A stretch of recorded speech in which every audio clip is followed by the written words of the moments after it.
श्री रफीक खान जी।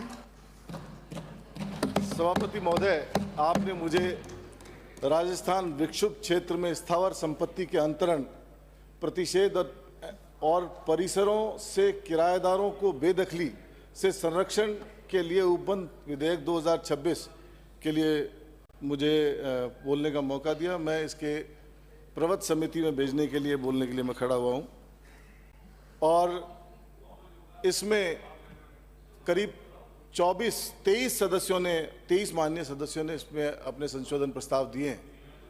और माननीय मंत्री जी, आपको आगाह करना चाहता हूं, ये एक बात आपको आगाह करना चाहता हूं, आप कानून मंत्री हो, 2 सदस्य बोले अब तक आपके फेवर में, 23 आदमियों में से 2 सदस्य बोले फेवर में। जाग जाओ, अभी भी कुछ नहीं बिगड़ा है, 75 के बराबर है, अभी भी कल्पना निकाल दो, भूल जाओ, अभी भी कुछ नहीं बिगड़ा है, शांत बैठा हूं। जाग जाओ इसके अंदर।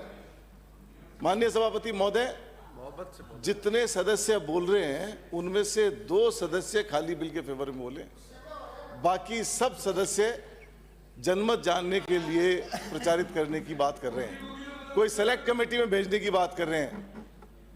थारी माइक से आवाज आवागो नहीं, बैठे बैठे आवाज ज्यादा आ जाओ कि चक्कर है, तो यहीं बैठे बैठे बोलिया करो।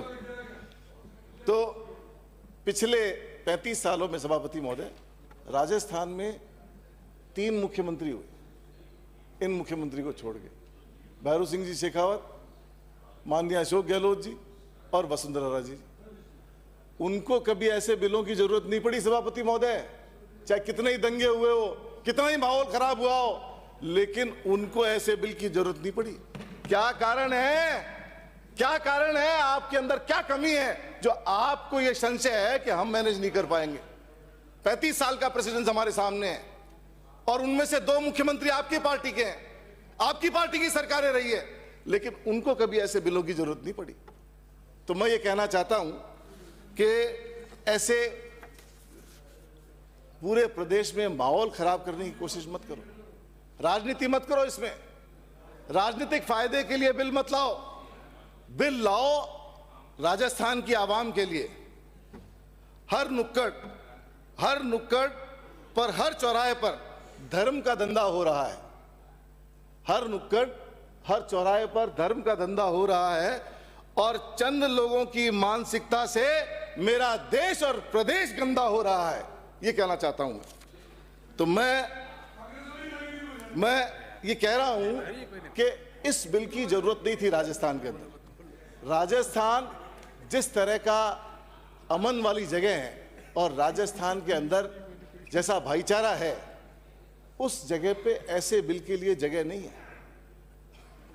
हमने मीटिंग में इनसे चर्चा करी, होम पे चर्चा करा लो, होम पे चर्चा नहीं कराएंगे। एजुकेशन पे चर्चा करा लो, एजुकेशन पे भी चर्चा नहीं कराएंगे। नशाखोरी हो रही है। सभापति महोदय, 1 मिनट, बिजनेस एडवाइजरी कमेटी का कोई भी विषय यहाँ नहीं बोल सकता। आप बैठे हमने रिक्वेस्ट करी है चर्चा के लिए, क्या हुआ क्या नहीं हुआ। आप ऐसे विषय पे चर्चा कर रहे हो, ऐसे बिल पे चर्चा करवा रहे हो जिसकी जरूरत नहीं है। सच्चाई इतनी बुरी क्यों लगती है आपको? चर्चा यहाँ सच्चाई इतनी बुरी क्यों लगती है? अब करवा लो चर्चा, कौन मना कर रहा है? इतनी बुरी क्यों लगती है सच्चाई आपको? माननीय सदस्य, नशाखोरी पर चर्चा की बात जो गुप्त बैठक होती है उसकी चर्चा सदन में कैसे हम ये कहना चाह रहे हैं, अच्छा नहीं है? नशाखोरी हो रही है पूरे प्रदेश में। चिट्टा करके एक नशा आ रहा है, उससे गरीब आदमी मर रहे हैं। अब तक इस 2 सालों में 50 से ज्यादा आदमी की मौतें हो चुकी है जयपुर के अंदर। उस पर चर्चा हम नहीं कराएंगे, एजुकेशन पे चर्चा नहीं कराएंगे, होम पे चर्चा नहीं कराएंगे। इस पे तो करो, ऐसे बिल लेके आएंगे और उन पे चर्चा करो जिनका कोई फायदा नहीं है, जिसकी जरूरत नहीं है, जिसके पीड़ितों की संख्या नहीं है। अभी वो राजसमंद से आने वाली विधायिका सदस्य बोल रही थी कि यहां पीड़ित हैं, पीड़ित की लिस्ट टेबल करो। राजस्थान में एक तरफ तो कह रही है कि 2 साल से यहां कोई दंगा नहीं हुआ है और एक तरफ कह रही है कि इस बिल की जरूरत है। अरे जब कोई ऐसा माहौल नहीं है तो फिर इस बिल की जरूरत क्या है? क्यों इस बिल पे एम्फेसाइज कर रहे हो? जिस तरह से नशे का कारोबार जयपुर के अंदर बढ़ रहा है, उसको रोकने की जरूरत है, उस पर हमें चर्चा करने की जरूरत है। पानी पे चर्चा करने की जरूरत है, आम आदमी को पानी नहीं मिल रहा है। खेजड़ी का बिल हम चाह रहे हैं कि खेजड़ी का बिल लेके आए, उस पर चर्चा करें, उस पर चर्चा नहीं करा रहे। जो इंपॉर्टेंट मुद्दे हैं राजस्थान के, राजस्थान मरु प्रदेश है, यहां की जो समस्याएं हैं उन पे चर्चा हो, लेकिन हम सदन का समय एक ऐसे बिल पे खराब करना चाह रहे हैं जिसकी जरूरत नहीं है। और बहुत सारे सदस्य ये कह रहे थे कि डिस्टर्ब एरिया कहां से आएगा, कौन सा डिस्टर्ब एरिया, कैसे आइडेंटिफाई करोगे? कुछ नहीं आइडेंटिफाई करेंगे। ये जहां कांग्रेस को मेजोरिटी में वोट मिल रहे हैं वो इनके लिए डिस्टर्ब एरिया है, इनके लिए दूसरा कोई डिस्टर्ब एरिया नहीं है। जहां कांग्रेस को लीड मिल रही है वो इनके लिए डिस्टर्ब एरिया है। तो मैं ये कह सकता हूं कि ये बिल के बारे में सीरियस नहीं है। कौन तो डिस्टर्ब एरिया की जगह आइडेंटिफाई करेगा, कैसे आइडेंटिफाई होगी? अच्छा, जयपुर राजस्थान की अपन बात करें और खास तौर से मैं जयपुर की बात करूं कि जो जिस पलायन की ये बात कर रहे हैं, तो पलायन के मुख्य कारण क्या है? पलायन के मुख्य कारण ये नहीं है जो ये बता रहे हैं। पलायन के मुख्य कारण है कि जो परिवार बढ़ जाता है आदमी का, हमारे चार दीवारी के अंदर है, वॉल सिटी से लोग पलायन करते हैं।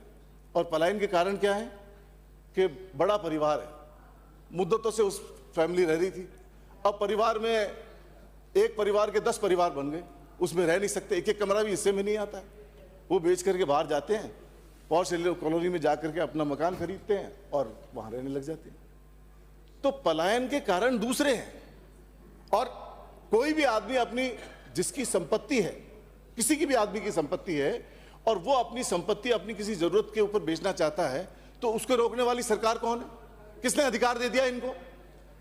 कोई भी संपत्ति जो इनकी जड़ खरीद संपत्ति है, वो संपत्ति को बेचने का अधिकार जिस आदमी की संपत्ति है, पेरेंटल संपत्ति है या खुद के द्वारा उपार्जित संपत्ति है, उसके ऊपर सरकार रोक लगाने वाली कौन होती? इससे आने वाले समय में जो आदमी वहां रह रहा है उनको नुकसान होगा और संपत्ति की वैल्यू, उनको संपत्ति की पूरी वैल्यू नहीं मिलेगी। तो सभापति महोदय, मैं ये कहना चाह रहा हूं कि इस बिल की राजस्थान जैसी जगह में कोई जरूरत नहीं है। और जैसे इन्होंने कहा कि अगर इसका वॉयलेशन होगा तो संपत्ति की वैल्यू जीरो कर देंगे। अरे कैसे कर दोगे भाई? जिस आदमी की खून पसीने की कमाई है, बाप दादाओं ने संपत्ति छोड़ी, आप उसको जीरो कैसे कर दोगे? तो ये आदमी की संपत्ति पे भी कुठाराघात है। तो मैं सज्जन आपके माध्यम से ये कहना चाहता हूं कि ऐसे बिल जो आम आदमी को नुकसान दे, जिसकी जरूरत नहीं हो, ऐसे बिलों की जरूरत है नहीं। तो ये खाली हवाई बातें कर रहे हैं। अच्छा, सक्षम अधिकारी, आपने लिख दिया कि एसडीएम से नीचे का सक्षम अधिकारी नहीं होगा। सक्षम अधिकारी कलेक्टर को बनाओ, लेकिन कलेक्टर से नीचे नहीं होना चाहिए। एसडीएम लिखा है इसमें एसडीएम लिखा आपने, कलेक्टर है तो बहुत अच्छी बात है, लेकिन जो कमेटी आप बनाओ, मंत्री महोदय आप फिर कहोगे कि उधर एड्रेस करो, कमेटी बनाओ, उसमें जनप्रतिनिधियों को भी शामिल करो। हाथ मत कटाओ अपने, कल आपको भी इधर आना है। जनप्रतिनिधियों को भी शामिल करो, वहां के पार्षदों को शामिल करो, वार्ड पंचों को शामिल करो, जिला परिषद के लोगों को शामिल करो, तो उससे न्याय होगा, अन्याय नहीं होगा। ये मैं आपको कहना चाह रहा हूं। और संपत्ति की जो वैल्यू है, वो वैल्यू अगर ये बिल लागू होता है तो उसकी वैल्यू जो लोग बाग खरीदने वाले हैं, खरीदने वालों की संख्या लिमिटेड हो जाती है। और आप परमिशन लेने जाओगे तो अधिकारी परमिशन देगा नहीं देगा, इसकी क्या गारंटी है? तो मैं ये कहना चाह रहा हूं कि इससे उसकी जो मार्केट वैल्यू है उसका आधा पैसा भी उसको नहीं मिलेगा। तो इस बिल के अंदर जैसे कुछ बातें ऐसी है जो संविधान के अनुच्छेद का भी उल्लंघन है। कैसे उल्लंघन है वो मैं आपको क्लियर कर देता हूं कि अनुच्छेद की धारा 14 और 15 समानता का अधिकार है, समानता का अधिकार मिलता है हमको। अब आपने जब ये बिल लेके आते हो तो ये समानता की धाराओं का भी उल्लंघन हो जाता है। कैसे हो जाता है कि यह विधेयक समुदाय के संकेंद्रीकरण और जनसंख्या संतुलन के आधार पर भेदभाव करता है और संविधान किसी भी नागरिक के साथ उसके धर्म या निवास के आधार पर भेदभाव प्रतिबंधित है। तो ये इस धाराओं का, जब ऑलरेडी इसमें संविधान में धाराएं हैं, बीएनएस में धाराएं हैं, तो आपको इस बिल की जरूरत कहां है? और न केवल समानता का अधिकार बल्कि निवास की स्वतंत्रता, हमें हमारा कॉन्स्टिट्यूशन हमारे निवास की स्वतंत्रता देता है, आज़ादी देता है। हम कहीं भी रहें, हम शहर में रहें, बाहर रहें, जयपुर में रहें, जोधपुर रहें या किसी भी और भी शहर में रहें, तो उसमें सरकार थोड़ी तय करेगी, सरकार तय नहीं करेगी। ये अनुच्छेद 19(1)(e) निवास की स्वतंत्रता, भारत के किसी भी भाग में रहने और बसने का अधिकार, अनुचित समूहीकरण को रोकना नागरिकों की पसंद के क्षेत्र में रहने की स्वतंत्रता पर प्रहार है, जो संवैधानिक रूप से स्वीकार्य तर्क संगत प्रतिबंधों की सीमा से बाहर है। तो अगर आप ऐसे इंपोज करोगे कानून, तो आप अपने संविधान का ही खुद ही उल्लंघन कर दोगे। हमारे को हम विधानसभा में बैठ करके हम संविधान की धाराओं का उल्लंघन नहीं कर सकते। और संपत्ति का अधिकार एक महत्वपूर्ण संवैधानिक अधिकार है। सर्वोच्च न्यायालय ने विद्या देवी बनाम हिमाचल प्रदेश 2020 में स्पष्ट किया कि राज्य की उचित कानूनी प्रक्रिया और तर्कसंगत आधार के बिना किसी को उसकी संपत्ति के उपयोग या हस्तांतरण से वंचित नहीं किया जा सकता। आप कैसे ये बिल ला रहे हो उसके ऊपर? और तर्कसंगत आगे भी बताता हूं, मैं सुप्रीम कोर्ट तक के निर्णय बताता हूं। सुप्रीम कोर्ट के निर्णय भी जब आप देखोगे तो वो भी आपके खिलाफ मिलेंगे। गुजरात हाईकोर्ट का निर्णय, गुजरात की बात कर रहे हैं, मैं गुजरात हाईकोर्ट के निर्णय की बात करता हूं। कोर्ट ने स्पष्ट किया कि कलेक्टर की शक्ति केवल स्वतंत्र सहमति और बाजार मूल्य तक ही सीमित है। शांति भंग या जनसांख्यिकी बदलाव के आधार पर बिक्री रोकना अधिकार क्षेत्र से बाहर है। गुजरात हाईकोर्ट कह रही है ये। और किस में कह रही है? ये कह रही है नदीम खान वली बहादुर पठान बनाम गुजरात राज्य। तो जब आपके पास एविडेंसेस है, आपके पास में जो संविधान की धाराएं हैं, आपके पास में जब बीएनएस की धाराएं हैं, तो इन सब की आपको जरूरत नहीं है। आपकी भावना आ गई। एक मिनट सर, दो मिनट, अभी तो मेरा टाइम बाकी है सर। अरे कहाँ बाकी है? सुप्रीम कोर्ट क्या कह रही है सर? सुप्रीम कोर्ट क्या कह रही है वो भी एक बार सुन लो। सुप्रीम कोर्ट क्या कह रही है? सुप्रीम कोर्ट कह रही है कि संविधात्मक स्वतंत्रता और व्यक्तिगत विचारों को राज्य के प्रशासनिक विवेक के अधीन नहीं किया जा सकता जब तक कि व्यापक जनहित में नहीं हो। स्वैच्छिक संपत्ति हस्तांतरण को रोकना इस सिद्धांत के विरुद्ध है। ये सुप्रीम कोर्ट कह रही है। आप सुप्रीम कोर्ट का भी वायलेशन कह रहे हो। तो मैं ये कहना चाह रहा हूं कि ये बिल आम आदमी के हित में नहीं है। ये बिल जब सदन के आधे से ज्यादा सदस्य इसके विरोध में है, मनीष यादव, तो मैं एक शेर के साथ अपनी बात खत्म करता हूं। एक शेर के साथ ऐसे क्या करते हो? हट गए शाहो सिकंदर, नादिरो हिटलर हजारों, तुमको भी दरबारियों दरबार से हटना पड़ेगा। हट गए शाहो सिकंदर, नादिरो हिटलर हजारों, तुमको भी दरबारियों दरबार से हटना पड़ेगा। हम मोहब्बत की दुकानों को सजाते रहेंगे, फिर तुम्हें खुद ही बाजार से हटना पड़ेगा। मैं इस बिल का विरोध करता हूं और 6 महीने के लिए जनमत जानने के लिए प्रचारित करने की। माननीय सभापति महोदय, राजस्थान विक्षुब्ध क्षेत्रों में स्थावर संपत्ति के अंतरण का प्रतिषेध